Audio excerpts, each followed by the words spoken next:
Hilchos Issurei Biah Perek Chamishi, the laws of forbidden relationships, chapter 5. Today is Rosh Chodesh Shvat, so we're dedicating the shir to the memory of Rabbi Yossi mother. It says her Yatzar today, Miriam Bas Alter Mordechai, should be Aliyat Neshama for her, and Alter Mordechai. Should be Lilu Nishmata. Today, the Rambam is going to be focused on the bleeding of a woman that makes her into a nida or a zava. Yesterday we learned that there's regular bleeding and irregular bleeding.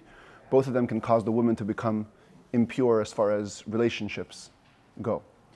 And today the Rambam is going to zoom in on the actual bleeding itself. First of all, the location of the bleeding in the woman's body, and also the blood itself. What qualifies as impure blood. Says the Rambam, Halacha Aleph, Ha'isha mistames ba'oines. A woman can become impure even by factors beyond her control. Bein lenida, bein lezivos, whether we're talking about the regular menstrual cycle or the irregular zava cycle.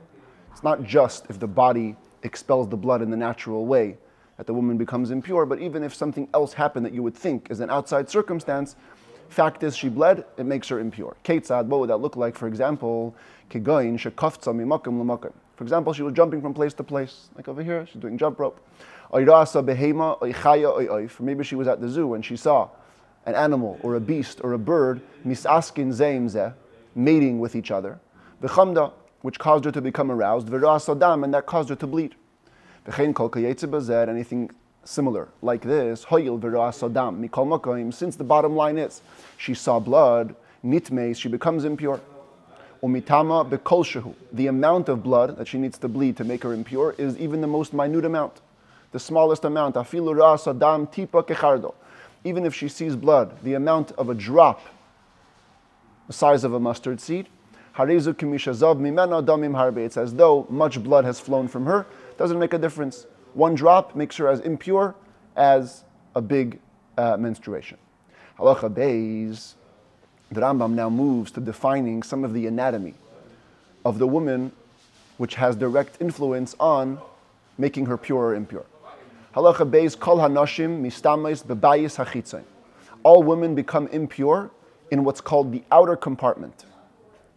The afal pisha layotza hadam lachutz, even if the blood never got expelled fully to the outside. Ela nekar min harechem b'lo shasas. It was dislodged from inside the uterus, and it never dripped out. Hoyil v'yotza mi bein hashinayim. Once the blood exited the area that's called between the teeth, harezu tmeya, she is impure, and we'll soon define this in a moment. So we have so far the outer compartment, and we have between the teeth. Even if the blood is still inside her flesh, but once it left the uterine area, it makes her impure. Shenemar, as it says, this is the verse which describes the nida. Dam zoiva bivsara. The blood will become her flow in her flesh, which means that sometimes the blood can remain inside the flesh, and yet it will be already considered flowing. And that's when it leaves the area of bein hashinayim. Until where does the area, known as between the teeth, until where does it extend? Until the point where the male organ reaches at the end of relations. In other words, when the organ is fully inserted, the point that the organ reaches, that's called bein hashinayim. The area of between the teeth itself is considered to be like the inside, and as long as blood does not pass that, she doesn't become impure. So there's a big debate as to what exactly the Rambam is referring to, but it's going to become a little bit clearer after we learn the next halacha, and then we'll go to the picture which I printed out. Halacha Gimel, Mashal Mashlu Chachamim Be'isha. The sages, when they described the anatomy of a woman, they gave an illustration. They used terminology as a metaphor to help describe the different internal organs of a woman. Harechem Shenoitzar Behavlat. The womb in which the baby is created, Hu Hanikra Makar, is called the source. V'hu shadam nida v'zava yetze mimenu. That's the place from which all menstrual, regular and irregular blood leave from. The koyder noisei cheder. The sages also referred to it as the innermost room.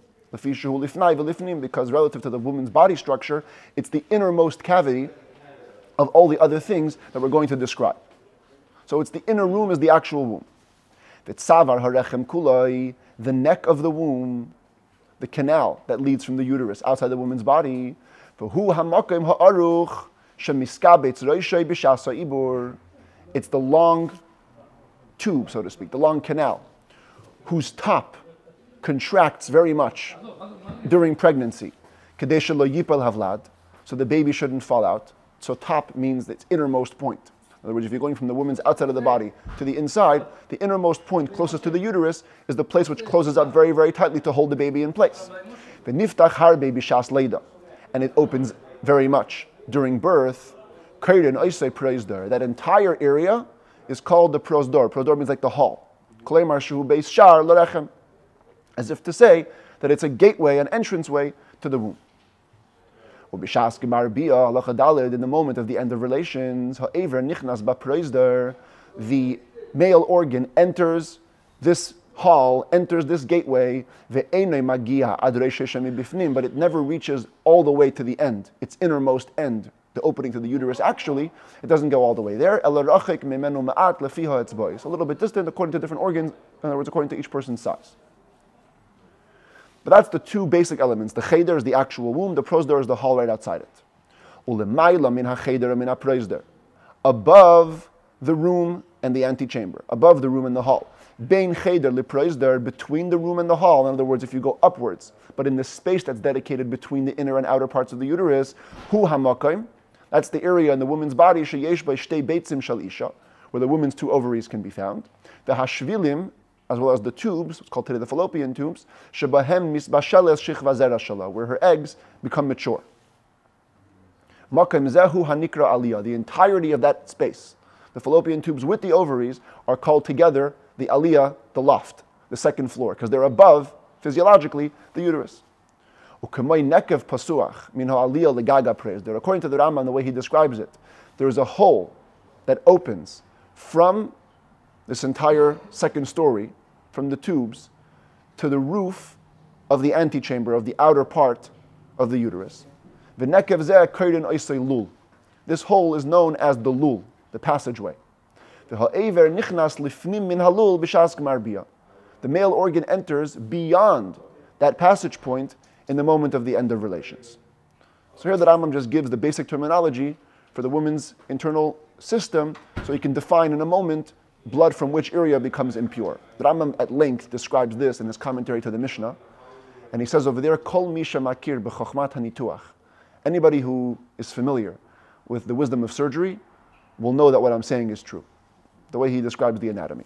So there's a lot of debate as to how this corresponds with our current understanding of the uterus. I didn't feel it was appropriate to put the picture on the screen, but at least on paper, so we should be able to see what we're dealing with over here. So in the picture, maybe you can pass on another copy, Philip, you want one? You wouldn't think you'd get this picture in a Rambam class, would you? Yeah, pelvic. But in this picture you can see, so you have the uterine cavity, that's called the rechem. That's for sure, there's no debate about that. That's the innermost part where the baby grows. The question is, what is the definition of the prosdor? Where is this outer chamber that the Rambam is talking about? So the ovaries and the fallopian tubes on top, that's the aliyah, that's also not a question. Some say that the lul, the passageway that Rambam is referring to, is this ligament. You can see it see over here between the ovary and the tube? Yeah. There's a ligament holding it in place.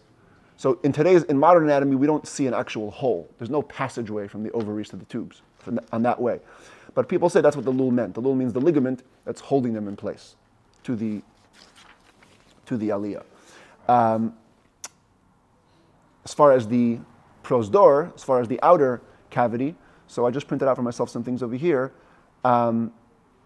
Essentially, is different opinions in the Rambam. Some say that the bein hashinayim, the area called between the teeth, where once the blood leaves that spot, she becomes impure, that is what we know today as the external os. You see at the end of the cervix going outward, where it says external os, that's the bein hashinayim. Once the blood passes there, she becomes impure. In other words, the prosdor, the antechamber, is a reference to the entirety of the cervix and the vaginal canal. All of that is called the antechamber, and within the antechamber, at a midpoint, you have between the teeth, where once the blood passes, you become impure. That's one opinion. Another opinion is, no, The prosdor itself, even the antechamber, is much more inward. It's only the cervix. And then the bein hashinayim, which is the passage point at which the blood becomes impure, is the internal os. In other words, the actual opening of the uterine cavity, right over here. Once the blood passes here, then she becomes impure.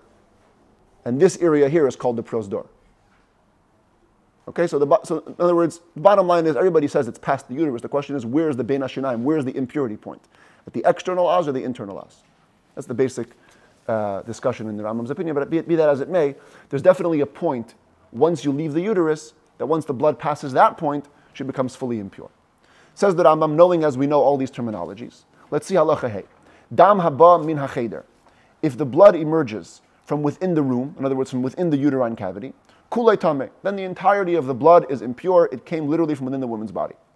Chutz, with two exceptions, midam toihar, shahatayra tiharatu, blood of purity, which the Torah makes pure. This we saw yesterday in the calendar of the birthing woman. Torah gives a special dispensation. Once a woman gives birth to a male, she waits 7 days, and then she gets 33 days of pas. A female, you get 14 days of impurity and 66 days of pas. During this green time, whatever blood a woman expels, even if it's literal menstrual blood, she's considered to be pure. Even though it came from the cheder, it came from the innermost part of the womb, pure. As well as dam koishi. Dam koishi means literally, I guess, blood of labor, but it's the blood which accompanies childbirth. K'moshe Yisbar, as will be explained. The entirety of chapter 7 will be dedicated to this dam koishi and explaining how it has a level of purity. The dam ha'aliyah, were any blood to come from the upper cavity, the area of the tubes, kulei tahar, it's totally pure. Shu kamay dam makosha b'mayayim, because if blood comes out of there, that's literally a wound. That's like a wound in the intestines, or in the liver, in the kidneys, anything like that. Same way you would have a wound in any other internal organ, you can have a wound in the ovaries and the tubes, and it doesn't affect the woman's purity status. But if you find blood in the corridor, in the hall, which again either means the entirety of the cervix and the vaginal canal, or just the cervix, if it's found beyond the passageway, beyond the connection point between the upper cavity and the lower, it's impure. Because you can assume it came from the innermost room, from the womb. So much so, one is held liable for coming into the Bet HaMikdash for that. One of the rules of an impure person is that you cannot enter the temple grounds. So if a woman were to find such blood and go into the temple grounds, she would be held liable, because that's how much we consider her to be impure. The surf and alav truma v'kadashim, as well as we burn any holy food, sacrificial meat or truma that she comes in contact with. That's another rule. When somebody is impure and they touch holy foods, the foods have to be burnt. If this woman discovers blood in the innermost part of her cavity, she's considered so impure that were she to touch these holy foods, we would burn it based on that. We don't say Shema min ha'aliyah yara derech hanekev, maybe the blood came from the attic, in other words, from the higher part of her cavity, through the passageway. And that's how it ended up in this corridor. Because the majority of blood that's discovered in this area, once you go past the passageway towards the inner part of the womb, by default you can assume that it comes from the innermost womb. But if you discover the blood in the corridor, in other words in the outer chamber of the canal, but it's past that hole, that passageway between the top and the bottom cavities, now she's only impure in doubt. Perhaps it came from the innermost womb, but perhaps it came from the upper cavity, because it's past the passageway. Therefore, while we're going to consider the woman to be impure, we cannot go so far as to say that if she touches holy foods, we're going to burn it. No, we're not going to burn it. You can't just burn holy foods for nothing. Maybe she's not impure. Neither is she going to be held liable if she goes into the temple in this state of impurity, because it's only a doubtful state of impurity. So that's the bottom line as it relates to the basic anatomy of the woman. Today, again, it's... So who determined that on the daily life? The woman. Who determined where the blood came from? Yes, there was a huge trust. The women were trusted completely. You can't... If there's a question, if the blood leaves her body, and there's a question on the shade of the blood, as we'll soon see, then there's rabbis that deal with that. Shade of The shade, like tseva, Yeah. And there's rabbis that know which colors are considered pure, which are impure. Darker, fresher, exactly. But in this case of determining where it is, you have to trust the woman completely. She tells you where it's from. That's Torah gives that believability to the woman. Halacha Vav. Now the Rambam moves to describing the blood itself. We dealt with the location, now the blood. Loi kol mashka haba min hacheder metame. Not every liquid which originates from the womb is rendering a woman impure. Elo hadam bilvat, only blood. Shenemar dam yiyezoiva. The same verse we saw before. It has to be blood that's flowing in her flesh for her to become impure. Lefichach, therefore, im shasas min harechem loiven, oy mashke yaroik, if a white or greenish liquid emerged from the womb, afal pisha smichase kedam, even if its texture is the texture of blood, hoyil ve'ein marav maredam, since its appearance doesn't appear like blood, it is a tar, she's pure. Halacha zayin v'chamisha damim tmeim be'isha. There are 5 shades of blood that are impure in a woman. The hashar tahir, and every other shade is pure. The eluhain, they are the following: ha'adaim, red; the hashachar, black; ukekeren karkaim, like bright saffron. We'll soon describe this. Ukemeime adama, and like muddy water; the kayayin hamazug, and diluted wine. The Rambam will describe each of these shades, but each of these 5 shades are impure. Every other shade is pure. Halacha ches ha'adaim ketzad hu, the red. How does it look like? By the way, this is saffron. We'll soon get to that in a second, but just to see the picture of it. It's the most expensive spice in the world even today. Ha'adam keitzadu. What does the red color look like? Einai, its shade or its color is ke'amud sheyatza rishain midam hakaza shal b'nei adam. The first spurt of blood that comes out when you let blood, a person does bloodletting or a blood test, a blood work. The initial spurt of blood is very, very dark, very deep red. That's the one we're talking about. Noisin hadam bakais. So what you would do is you would put that blood into a cup, umakif loy, and compare it with this red shade, and check it out, and you would see if it matches the shade, it's impure. The hashachar, what's the definition of black? Black means ke'en adyoy hayavesh, like the color of dry ink. The Rambam described the process of making ink back in the laws of tefillin. It was a very black substance. Kekeren karkaim keitzad. What does it mean? Bright saffron. How do you compare the blood to saffron? Yavi karkaim lach begush adama she'alav. What you do is... In Rambam's time is saffron? Yeah. Okay. Today I think they call it just zafran in modern Hebrew, right? Yeah. But karkaim is saffron. So you take moist saffron, fresh saffron, as you pick it out of the ground with the clod of earth that's attached to it. So in other words, it's really, really fresh. V'lekeach min habarer shabai hakoneh ha'imtzai shalai. And then, from the better quality, because when you pick up one big stalk, you're going to have a bunch of different stalks. So you find the better quality one, and in the better quality one, you take the middle stem. Apparently, I've never seen the saffron as it grows from the ground, but apparently the middle stem, shekulai k'moi kanehu, is entirely one big stem, one thick stem, but it's made up of multiple little stalks. On every one of these little stems, there's 3 little stalks coming out. On each stalk, there's 3 leaves. So you're dealing with the middle, freshest, strongest, brightest saffron. And you compare the blood in question to the middle stalk of the middle stem. It's going to be the brightest color. And you're comparing it to that. And you check. And again, if it matches the shade, she's impure. What's the definition of muddy water? You bring some earth from the valley of Sichni. It was an area in Israel, or near Israel, something like it, which is red. Today you go to Arizona, Utah, you can see all these red sand, right? Red earth. Take some red earth. And then you pour water over it while it's in a cup. So you have this cup, you put the earth into it, and you pour water over it. Till there's just a bit more water than earth, a garlic peel's worth of water over the earth. There's no amount of how much water, how much dirt. Just put in dirt, however much dirt you put in a little more water. Then, once you're certain that you have a little more water than earth, you stir them in this utensil, this vessel, and then you compare the color of the blood to the contents of this muddy water while it's in this state of being murky. In other words, you've poured the earth in, you've poured the water in, then when you shake it up, that's the shade you're looking for. And that's the shade you should compare the blood to. V'im tzalalu, if the water settles, the dirt settles, chayzeru ma'akron, make it murky again, shake it up. And when it's shaked up, that's when you want to check the blood against it. Halacha tes, arba mares halalu, we haven't yet defined the diluted wine, but the first 4 colors, the red, the black, the saffron, and the muddy water, im haya mare hadam, kemare kol echad mehen, oy amak mehen, if the shade of the blood either matches the shade of these mixtures or is deeper than them, hareza tami, then it's still impure. Haya deha mimenu, if it's lighter than them, hareza tar, it's pure. Ketzad, what does that look like? What does that mean? Haya hadam shachar, yoiser mikidyay hayavesh, if the blood was blacker than dry ink, tmeya, she's impure. Haya pachas mimenu, if it was lighter than black ink,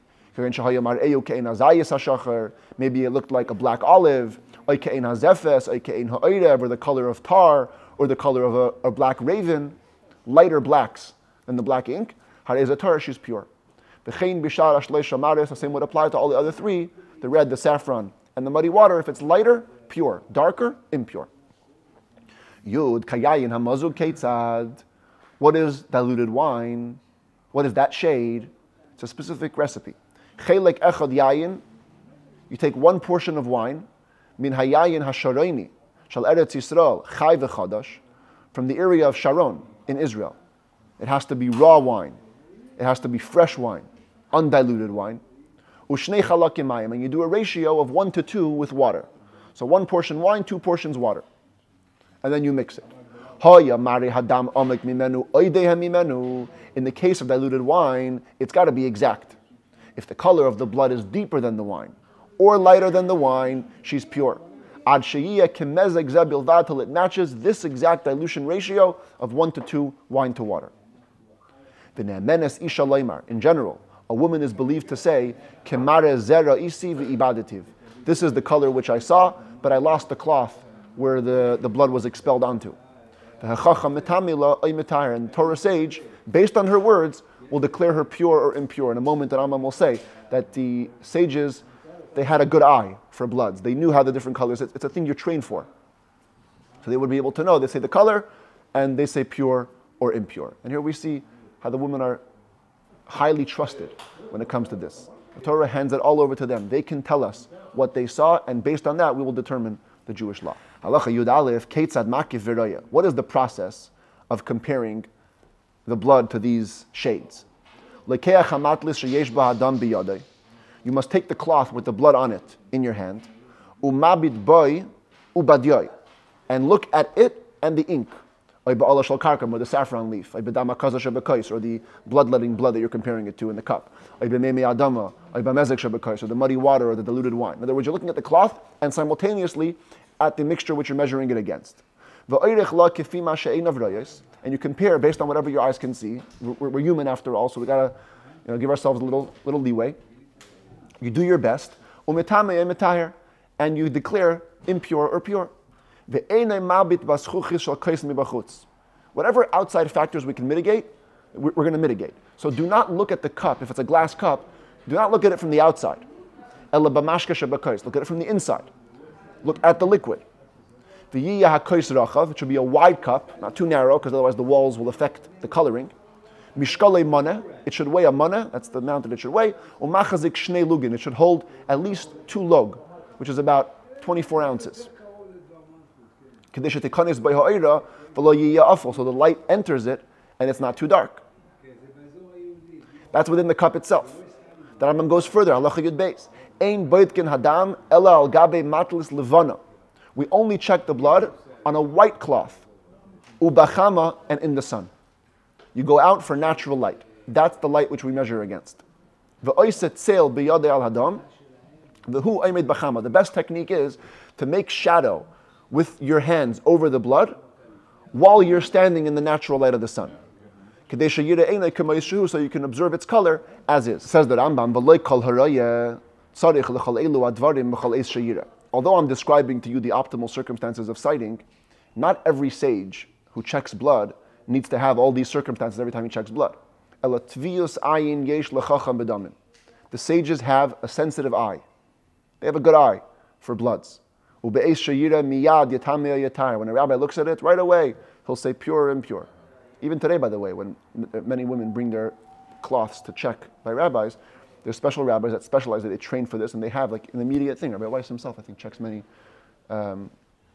women's cloths, and he'll always go outside, natural light. We don't use the light inside a room, but in a half a second you say pure or impure. That's it, because Chachamim have a sensitive eye for this.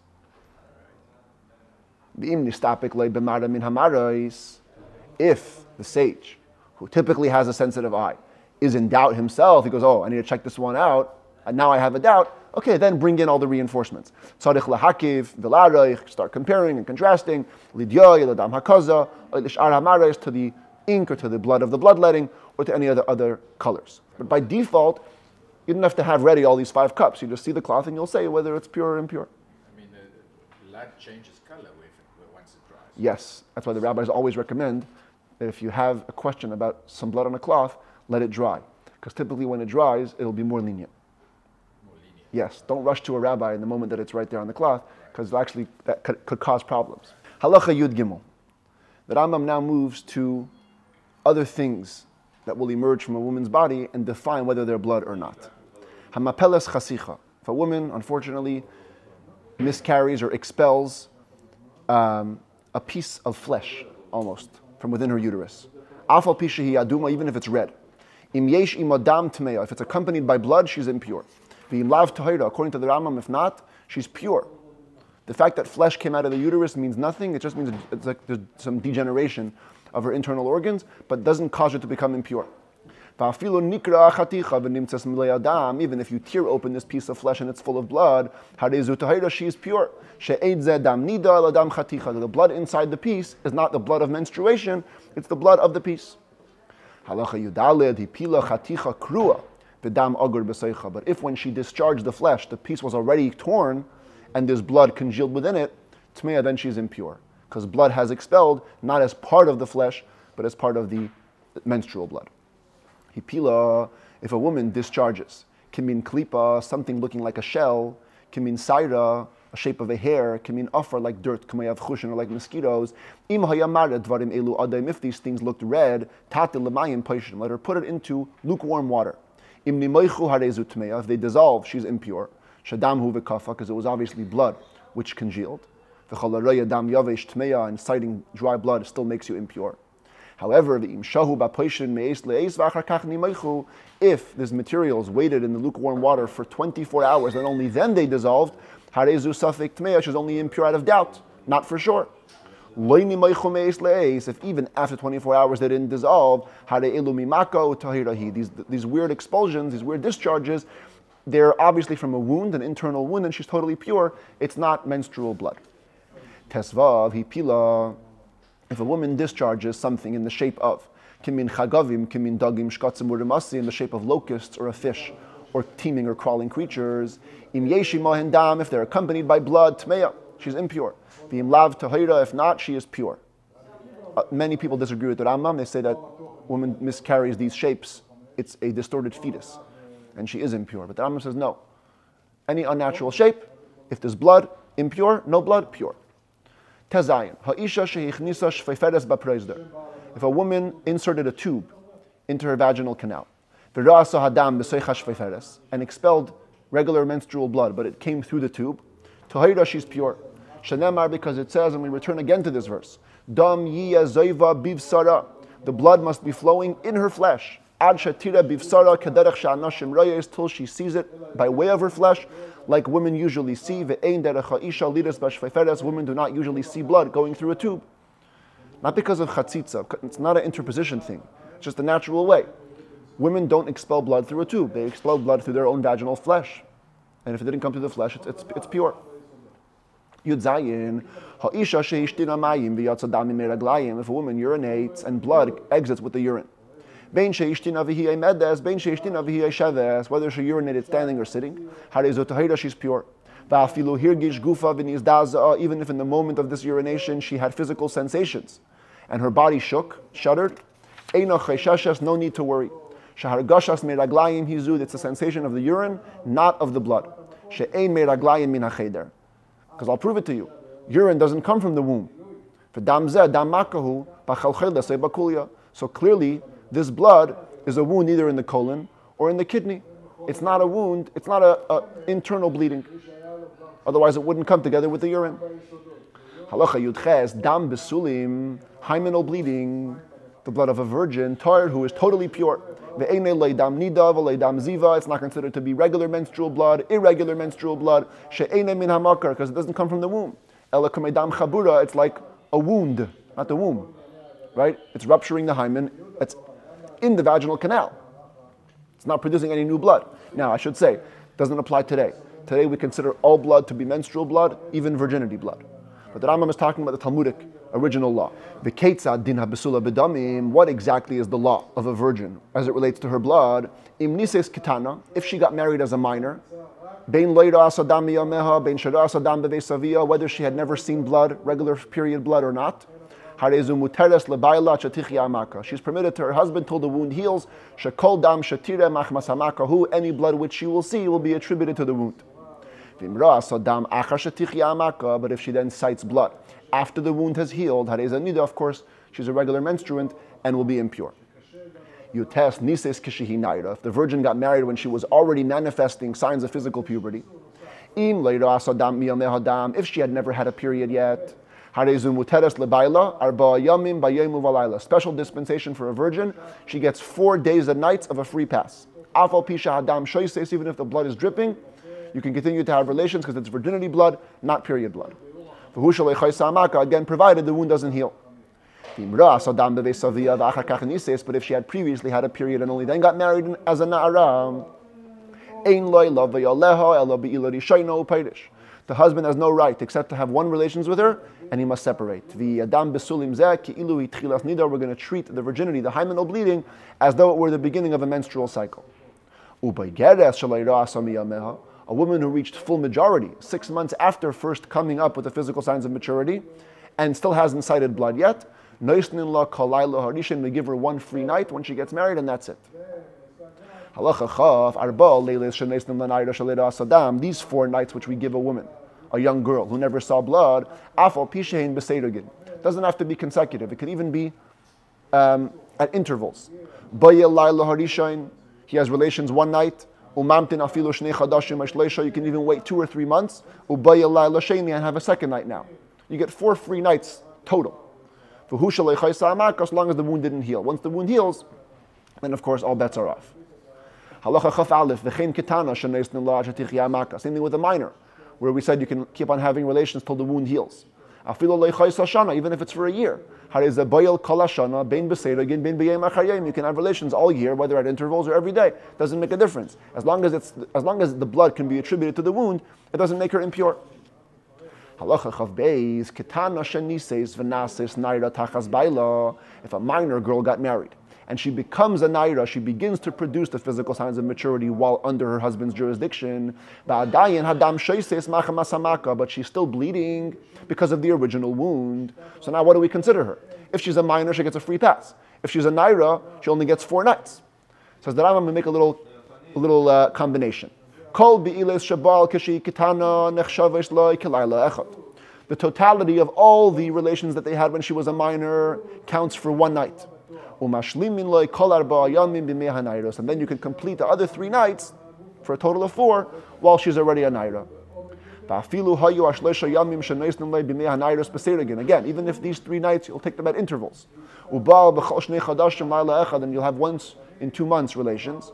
It's permitted so long as the wound didn't heal. How do you know if the wound healed or not? When do we cross that line? It's no longer hymenal bleeding, now it's menstrual bleeding. It says the Rambam, it depends on circumstance.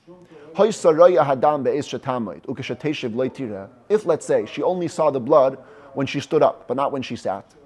Or even when she sits. On the ground, she sees blood. On pillows and blankets, she doesn't see blood. So it's clearly the wound hasn't healed yet. That's why only in certain circumstances it's triggering the blood.